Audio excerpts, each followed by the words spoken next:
الحمد لله نحمده ونصلي على رسوله الكريم أما بعد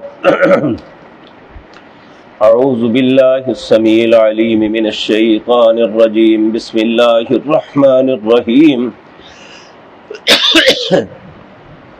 إن أول بيت وضع للناس للذي ببكة مباركا وهدى للعالمين فيه آيات بينات مقام إبراهيم ومن دخله كان آمنا ولله على الناس حج البيت من استطاع إليه سبيلا ومن كفر فإن الله غني عن العالمين قل يا أهل الكتاب لم تكفرون بآيات الله والله شهيد على ما تعملون۔ حضرات محترم، یہود جس طرح کے پہلے بھی یہ بات عرض کی، یہ اپنے نبیوں پہ بھی ہمیشہ اعتراضات کرتے تھے۔ حقیقتاً ان کے من کا کھوٹ ہے کہ جو حق بات قبول کرنے کے بجائے ہمیشہ اعتراضات کی سیاست کرتے ہیں کہ دوسرے پہ اعتراض کرتے جاؤ، وہ اپنا دفاع کرتا رہے۔ اسی طرح انہوں نے رسول اللہ صلی اللہ علیہ وسلم کی ذات مطہرہ پر اعتراض کیا۔ آپ کہتے ہیں کہ ہم ملت ابراہیم پہ ہیں، جبکہ ابراہیم اور ان کے بعد جتنے بھی انبیاء ہوئے وہ فلسطین شام کے اندر ہوئے، اور آپ اپنا قبلہ بیت المقدس سے تبدیل کر کے بیت اللہ کی طرف کر لیا۔ آپ کس طرح ملت ابراہیم پہ ہے؟ تو اللہ رب العزت اس کا جواب دے رہے ہیں، ان اول بیت وضع للناس، سب سے پہلا گھر جو لوگوں کے لیے وضع کیا گیا، للذی ببکۃ مبارکا، وہ بکہ کے اندر، مکے کا ایک نام بکہ بھی ہے، مبارکن جو بڑا برکت ہے، وہدی للعالمین، اور اسی گھر کے اندر سے پوری دنیا کے لیے راہ ہدایت ہے۔ فیہ آیات بینات مقام ابراہیم، اگر تمہیں یقین نہیں تو وہاں جا کے دیکھ لو، وہاں مقام ابراہیم بھی ہے، اور اس گھر کو ابراہیم نے بنایا تھا۔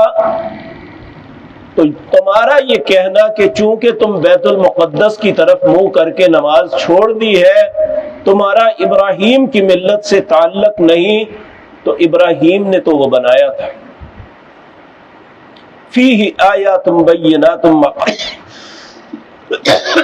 مقام ابراہیم ومن دخلہ کان آمنا،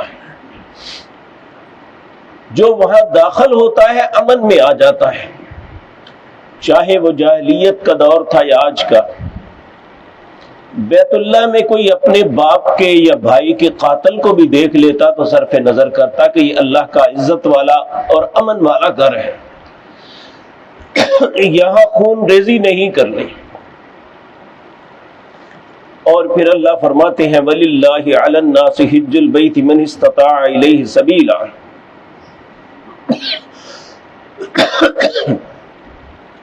وَلِلَّهِ عَلَى النَّاسِ، اللہ کا لوگوں پر یہ حق ہے کہ اس کے گھر کا حج کریں جو بھی رستے کی استطاعت رکھتا ہے۔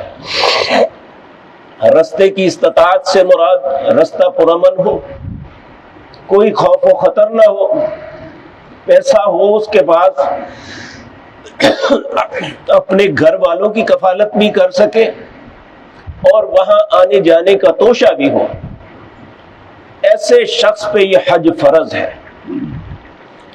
اور اگر کوئی نہیں کرتا تو اللہ فرماتے ہیں، ومن کفر، جو اس بات سے انکاری ہے، فإن اللہ غنی عن العالمین، اللہ سارے جہان والوں سے بے پرواہ ہے۔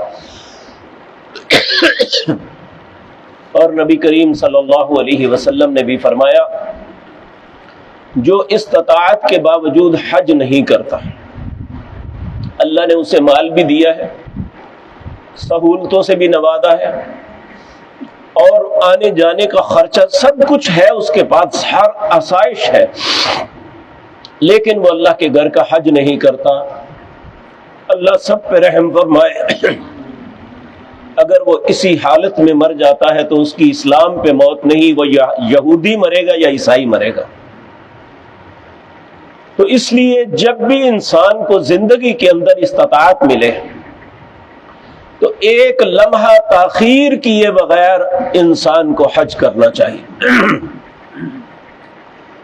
اگر انسان کے ذہن میں یہ ہے کہ میں پیسے خرچ کروں گا تو میرے مال کم ہو جائے گا، یہ دنیا کا سب سے بڑا دھوکہ ہے جو شیطان نے دیا ہے۔ کوئی بھی انسان حج کر کے واپس لوٹتا ہے تو اللہ اس سے کئی گنا زیادہ اسے سب کچھ دے دیتا ہے۔ اور اس سال بھی بہت سے لوگ ایسے ہیں جنہیں اللہ نے بہت کچھ دیا، نہیں جا سکے، لیکن ایسے لوگوں کو بھی دیکھا جنہوں نے ساری زندگی پونجی تھوڑی تھوڑی اکٹھی کر کے گئے، لیکن کم از کم اللہ کا یہ فریضہ تو پورا کر لیا۔ تو یہ بات یاد رکھیں، اگر ماں باپ ہیں تو اپنی اولاد کے متعلق سوچیں کہ ہماری اولاد کہیں خدا نخواستہ ایسے ہی نہ دنیا سے چلی جائے۔ اور بعض اوقات ایسا بھی ہوتا ہے کہ ماں باپ کے پاس استطاعت ہے لیکن اپنے مال پہ اولاد کو ہاتھ بھی نہیں لگانے دیتے۔ اللہ رب العزت نے اپنی ذات کے معاملے میں یہ بات ہمیشہ کہی، وَمِمَّا رَزَقْنَاهُمْ يُنْفِقُونَ، جو میں نے تمہیں رزق دیا ہے نا اس میں سے دینا ہے۔ ہم اپنے پاس سے کچھ بھی نہیں لے کے آئے، جب دنیا میں آئے تھے تب بھی خالی آتے، جب دنیا سے جائیں گے تب بھی ہمارے ہاتھ میں کچھ نہیں ہوگا۔ تو کل جو ہم نے خالی ہاتھ جانا ہے اور اللہ کے ہاں ہم کچھ بیش بھی نہ کر سکے کہ اللہ جو تو نے رزق مال مجھے دیا تھا میں نے تیرے لیے یہ کیا، اگر یہ بندہ بھی نہ کہہ سکا تو پھر بہت بڑی بدنصیبی ہوگی کہ ہمارے پاس کروڑوں نہیں اس سے بھی زیادہ پیسے بھی ہوں، اس کے باوجود اللہ کے گھر کو نہ دیکھ سکے۔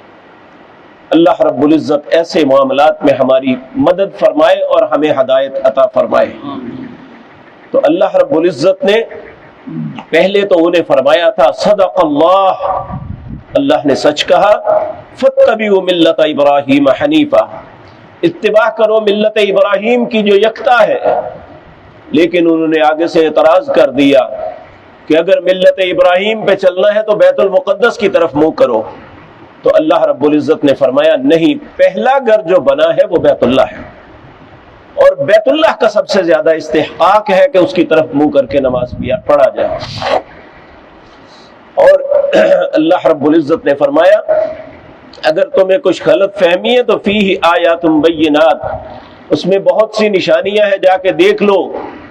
ایک نشانی مقام ابراہیم بھی ہے، حضرت ابراہیم کے قدموں کے نشان۔ اور اللہ رب العزت نے جو وہاں جا کے طواف کرتا ہے اور طواف کر کے فارغ ہوتا ہے اسے کہا واتخذوا من مقام ابراہیم مصلی، تم مقام ابراہیم کو جائے نماز پکڑو، وہاں نماز پڑھو۔ تو اور ملت ابراہیم کی اتباع کیا ہوتی ہے؟ اور حج کے لیے اذان بھی کس نے دی تھی؟ وَأَذِّن فِي النَّاسِ بِالْحَجِّ يَأْتُوكَ رِجَالًا، اللہ نے ابراہیم کو اس وقت یہ بات کہی تھی جب انتہائی جنگل بیابان تھا، کوئی زیرو نہیں، وہاں کوئی چیز نہیں تھی۔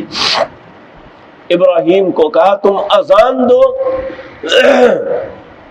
اللہ نے ہر روح پیدا کرنے والے کے کان میں وہ آواز ڈالی، جس نے جتنی مرتبہ یہ کہا لبیک لبیک لبیک، اللہ اتنی دفعہ اسے اپنے گھر کی زیارت نصیب فرمائے گا۔ اور کتنے ہی اللہ ان پہ رحم فرمائے کہ جنہوں نے نہیں کہا اور نہیں جا سکے اور نہ جا سکیں گے۔ اس لیے ہم میں سے ہر شخص کو اللہ سے یہ دعا کرتے رہنا چاہیے، اے اللہ تجھے وسائل کی کمی نہیں ہے۔ اور یہ بھی یاد رکھیں وسائل کے ساتھ وہاں نہیں جاتا انسان تڑپ کے ساتھ وہاں جاتا ہے۔ اگر دل میں درد اور تڑپ پیدا ہو جائے کہ میں نے اللہ کے گھر کو دیکھنا ہے، میں نے اللہ کے گھر کے طواف کرنے ہیں، میں اللہ سے اپنی معافیاں مانگنی ہے، تو مال کم بھی ہو تو اللہ لے جاتا ہے۔ اس لیے اپنے دل سے دل کی گہرائیوں سے اللہ سے دعا کرنی چاہیے، اے اللہ مجھے وہ بد نصیب نہ بنانا کہ میں اسی طرح دنیا سے چلا جاؤں کہ تیرے گھر کو دیکھ بھی نہ سکوں، تیرے گھر کا حج یا طواف بھی نہ کر سکوں۔